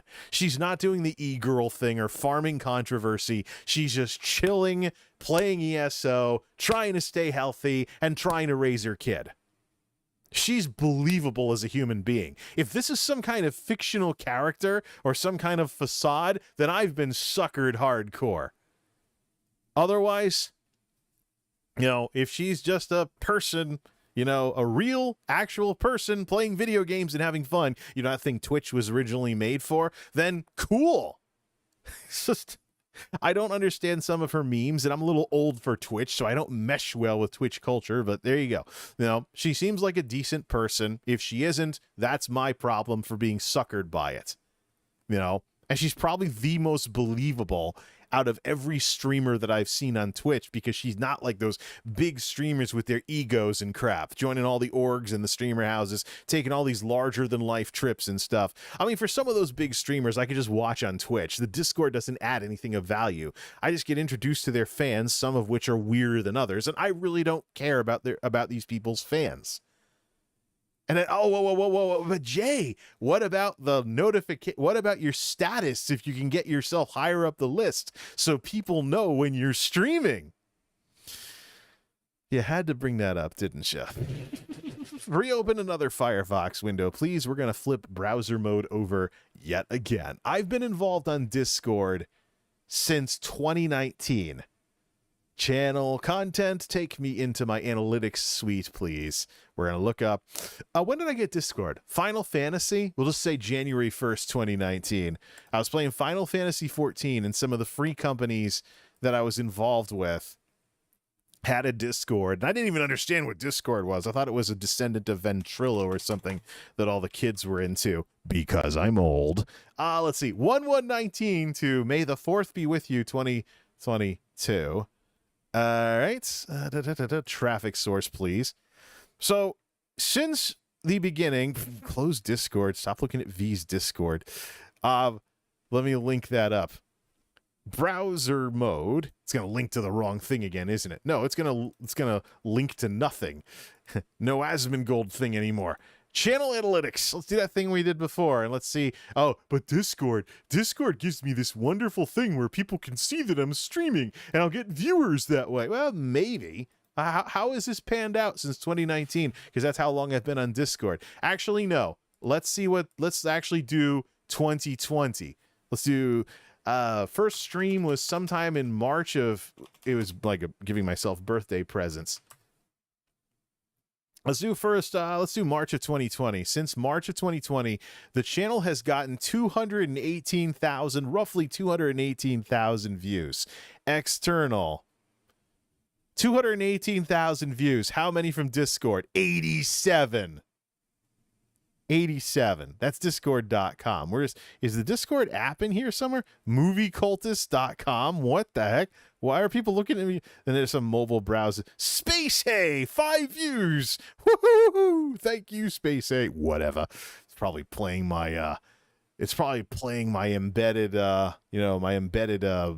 what is it? Humble Roots video from 2006. Reposted in 2008. What, 218,000 views it was, and a grand total of 39 views have come from Discord. And where was discord.com? 87 views from discord.com. That's nothing exciting. That's nothing exciting for any of this. And that's every single thing that I've posted. Wait a second. When did I start watching Vindalia? I think, no, she was 2020 as well. So I really think that these numbers, just so again, I've got Discord. Yeah, Discord does what for you? Especially when you go to these big you go hang out with these big streamers, you're gonna be nowhere near the top of the list. So let me just look at what I have right now. With Vindalia, I got Booty Time MultimediaJay as my name, because her Buttsbot thing in Twitch changed my name to that. And I was like, let's lean into the meme and be known in her server as Booty Time MultimediaJay. So I'm closer to the top for a bit until I change my nickname back.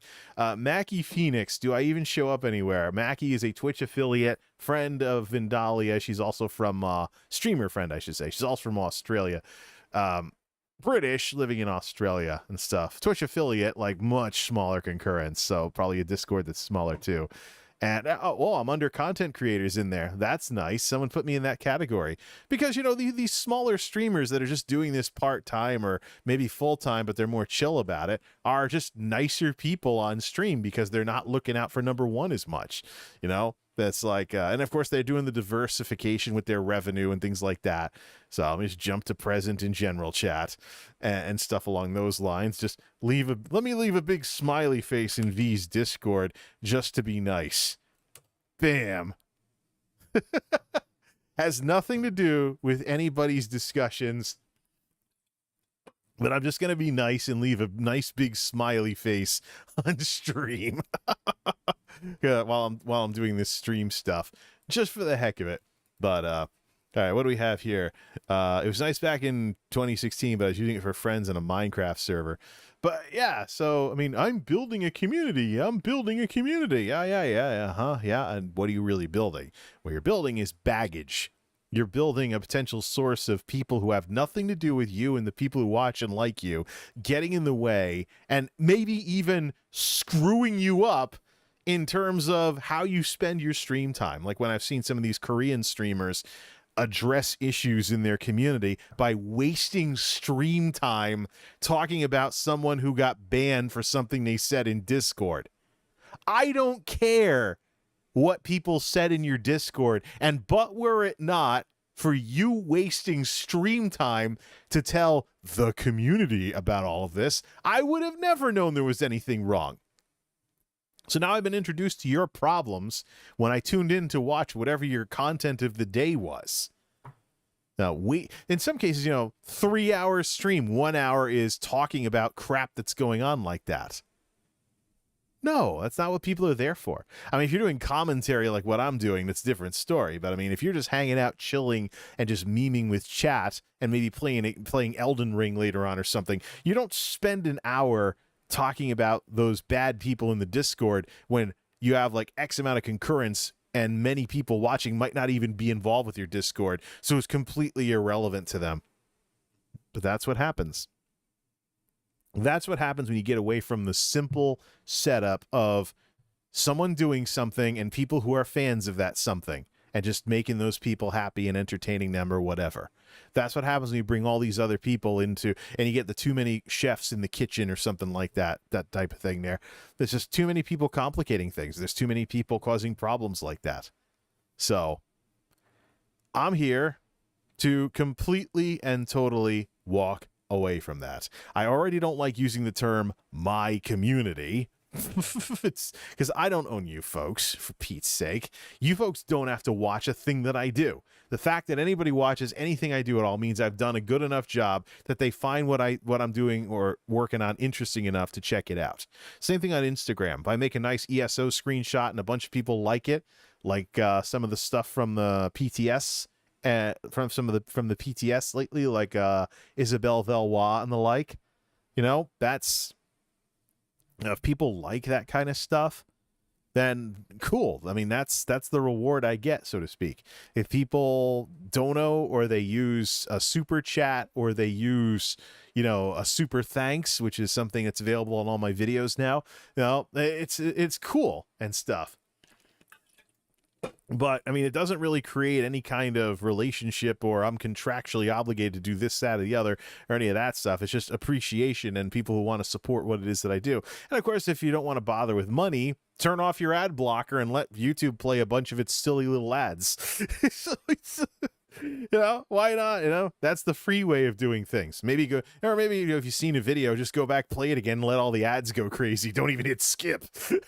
Actually, I wonder how many people do that. If you have a video and you're like, that was a good video, and I got nothing better to do for the next 20. Oh, wait, just mute the tab. There's browser extensions that let you mute individual tabs. So play the video again with your ad blocker turned off and let all the ads play without hitting skip while you're watching something else in another tab. There's ways to support people, if you don't like ads. so There's ways to be like, okay, I don't have any money, but I want to support what they're doing. So what I'll do is I'll let these videos that I just watched, play again and let all the ads go, turn off the ad blocker for a bit and do that kind of stuff. So it's just cool things you can do here. But yeah, I mean, you folks can just, and that's one of the reasons why my channel is small, by the way, is I never actually tried to grow it. You've been on YouTube since 2006 and you've made so little progress. You have a failed YouTube career. That's because I never tried to grow the darn channel. I've kept it from the beginning that people are here because they want to be here. I'm not using gimmicks to boost anything up. When I got into the YouTube Partner Program in 2016, the monetization I designed to be passive. People could do it. And the same thing, too. I'm being a lazy ass and not turning on memberships like I should. But the joke is going to be that it's going to be $1, $3, and $5 a month. So you can be a tier 3 for the cost of a tier 1. But the thing is, I have to work on custom emojis for that kind of stuff for use in the streams in order to have some kind of value to it. Other than you just want to support what I do. Then I got to pare down, of course, what I'm doing on the channel to be within, the scope of what I do. So you don't think you're supporting tech videos and you get cooking streams or something like that.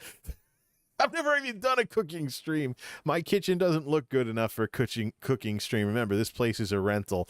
So, and we've had some crap-ass tenants here before I moved in.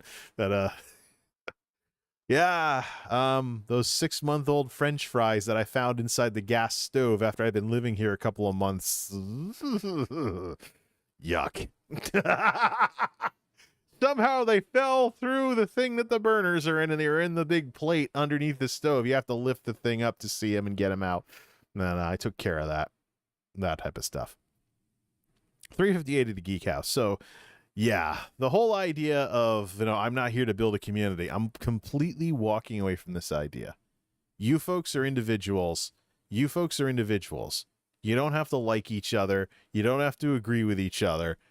You don't even have to bother arguing with each other in chat. If I see somebody being a dumbass, we can just delete messages, time them out, or ban them or something like that. But the fact remains, I'm not going to go around like you bought a television or something. Congratulations on joining the Samsung family, or whatever the heck the literature is for that these days. Of course, I did just buy this TV, but that's actually cognitive dissonance literature and marketing. Somebody just sunk a bunch of money on something. Somebody just sunk a crap ton of money on something or whatever, and you're like, you want to make them feel okay about having purchased something instead of having second thoughts. So you put in this, you have joined the blah blah company family literature in the box. It's stupid. It's tacky. It's marketing. It's crap. Why do we need this in content creation? No, we don't. It's just that There's a bunch of dumbass popular Twitch streamers that made it a standard for streaming. It doesn't have to be a thing. So I'm not going to even bother with that. Plus, I can't come up with a good name for it anyways. What am I going to call it? The MultimediaJay Army or something? Now, PewDiePie, I think, didn't PewDiePie do something like that at one point? So yeah, maybe that's, I mean, there is a YouTube version of this. I know that's for sure. But, yeah. Of course, you could make it into something fun like Deltia's Gaming and Nugget Nation.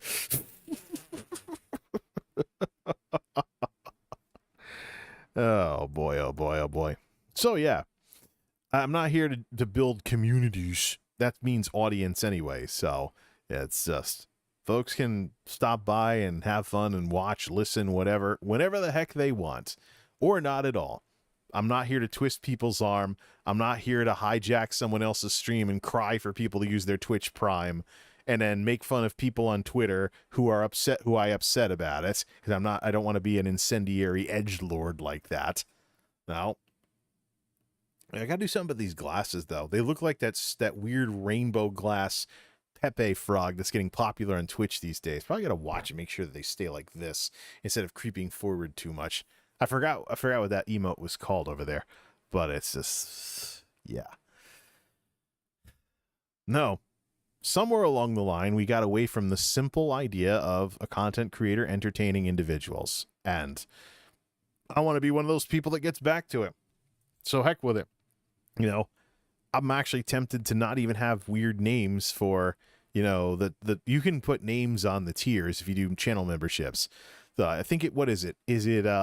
It's either Harris Heller or Jay Streezy that has the Thrifty Boys for their cheapo, like $1 a month thing and stuff like that. But I don't even want to have this kind of thing where everybody feels like they're forced into some social group of some sort. Because number one, it's not real. It's just a gimmick. Number two, it's a source of problems for all kinds of content creators out there. It's just one of those things. Monkey see, monkey do. People do it because other people do it, and it became popular. Nobody's thinking about why. Just like my Twitter, you know? I did the stupid stuff that I've done on Twitter for the past 10 years. Not even thinking as to why. Just doing it because, oh, well, someone else does. That must mean it's okay. No, we're not going to do that. Set up 2 accounts.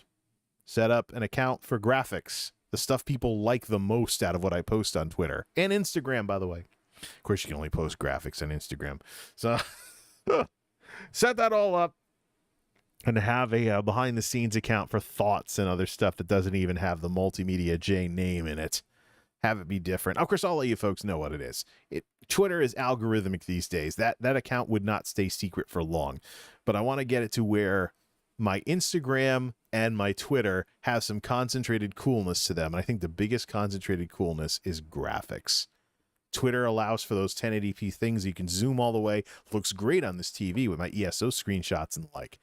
And I actually have more than enough screenshots that when all my posts get wiped out on Twitter because I'm changing accounts, when I make this thing, I'll have more than enough stuff to have things to post on for a very long time between all the ESO, World of Warcraft, etc. screenshots, and soup them up in Picasso while we're at it. So, but we'll one thing at a time here. What we need to do first is a Lenovo the next chapter. My dad's computer is here, and I want to be able to tell him that he can pick it up on Saturday. So we're cutting off all this stream crap, and we're going to just record videos. And it may be like Hillbilly Town with motorcycle noise and everything, but we've got another chapter to tell with this whole thing with a Lenovo. Why don't we send this stream out with a little something I've been trying to do and haven't been having very much luck at because the noise stuff that I use for something for this. So turn on the Yeti Nano mic raw. Is it? Nope. Let's do this here. Let's switch off. This is going to sound like chorus mode for a second here. Yeti Nano mic raw. Going full chorus mode here, but no filters. Let's turn this off. You'll now be able to hear the fans. Let's try while we're in raw mode. Let's take it down to minus 2.5 decibels. Come on, be precise, you mouse. All right, let's try not to clip the heck out of the mic. speaking of mics, let me try that heel mic impression one more time. Send this stream out with a bang and see if it'll work like this. I'm still registering and stuff, so let's put this out here and let's hope it doesn't screw up again, because there's no noise filters to screw it up. Well, this is totally out of character for me, but I've been trying to get this right, so let's see if we can do this again. I may be fat, I may be old, but it doesn't stop me from trying to later, bitches. Hopefully that doesn't get the cops called on me.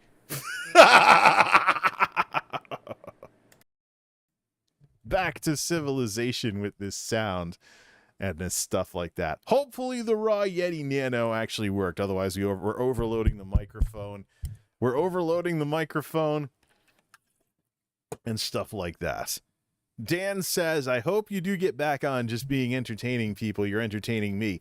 That's the thing. No fake, stupid, you're part of a community, which, no, it's either, it's a gimmick and it just gets people mad at each other in the long run. I think it's a net negative for content creators. I'm sorry. No, I screwed up my mic settings now. I got to put it back to like Logitech G. Don't screw up my sound, please. Yeti Nano 70 and 100. Just set the gain to 70, please. All right, good. We're back to normal. All right. So up next, we have tech videos to work on. Might do some game streams, but my dad has on Saturday night. We got to figure out how to do the chores with all the filming that's going to be going on this weekend. I have a deadline. Let's do it. So yeah, not here to build a community. I'm just here to have a good time. Simple. Monetization is passive. People can watch stuff or not watch stuff. And quite frankly, after 15 years of being honest like this and not trying to do gimmicks or giveaways or stuff to increase views and stuff like that, at least I can sleep at night. Till next time, this is MultimediaJay signing off. Thanks for stopping by. Now let's close with another classic NCS track. Info's in the description.